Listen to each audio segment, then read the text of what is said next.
Hello and welcome to cookbookslive.com. I'm Stephen Freeze, your host. Today I chose to talk about an older baking book called Uprisings, today's classic book, The Whole Grain Baker's Book. This book was actually published in 1983, so it's not very new, but I found it quite interesting in looking through it at a friend's house, and then of course I had to order a copy for myself. And again, these books are available online. Many of these older books that I buy are on half.com and other sources as well. So although the books might be out of print, they are still accessible, and I highly recommend that you take a look at this one. What interested me about this book is that whole grain bread has really come back in popularity.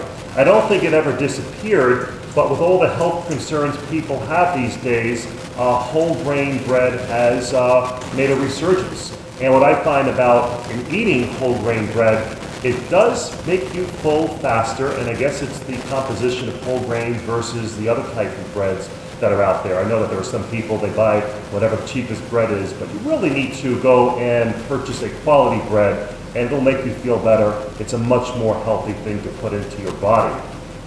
So whole grain bread is where we should be. What I found also interesting in the book is that it's actually a compendium of about 32 whole grain bakeries throughout the United States that have provided some wonderful recipes that they wanted to share. And they were from cooperative bakeries, and cooperative bakeries is where all the profits go to the actual people that work in the bakery. Not an old concept, but something that might be a little odd for most of us, a cooperative type of a bakery. There are over 200 recipes in this book, again from 32 different bakeries scattered throughout the United States, and I believe even a couple of other countries.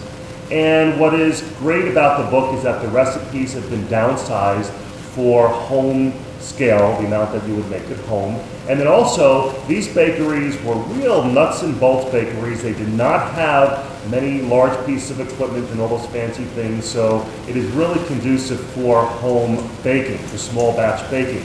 And the recipes are also quite easy.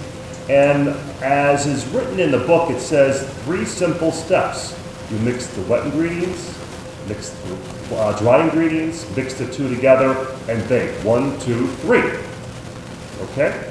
So, despite the rumors that baking bread at home is quite cumbersome, if you take a look at some of the recipes in this book, you will realize that baking at home is something that is quite easy and not cumbersome as many make it to be. There are recipes in here, or rather the index in the book is quite interesting as well.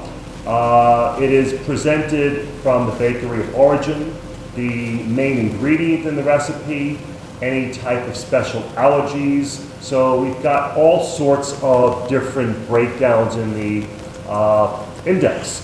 So in the index, what I found again quite intriguing is how detailed it is. You have the general index, the one that we're most familiar with, recipes by the type of baked good, whether it be a yeasted bread, a cake or a brownie, cookie bars, treats, granolas, cereals. There are wonderful recipes in here for granola, which I'm definitely a fan of.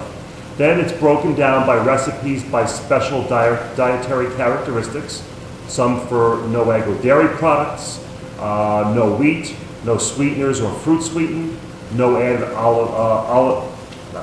oils or fats, no salt. And then it's also broken down by recipes by major ingredient, whether it be bananas, barley, buttermilk, caraway seeds, cornmeal, and so have you. And at the beginning of each section of the specific bakery, it also gives some interesting tidbits about that bakery, some of the people that are participating in the bakery. Again, a great older book.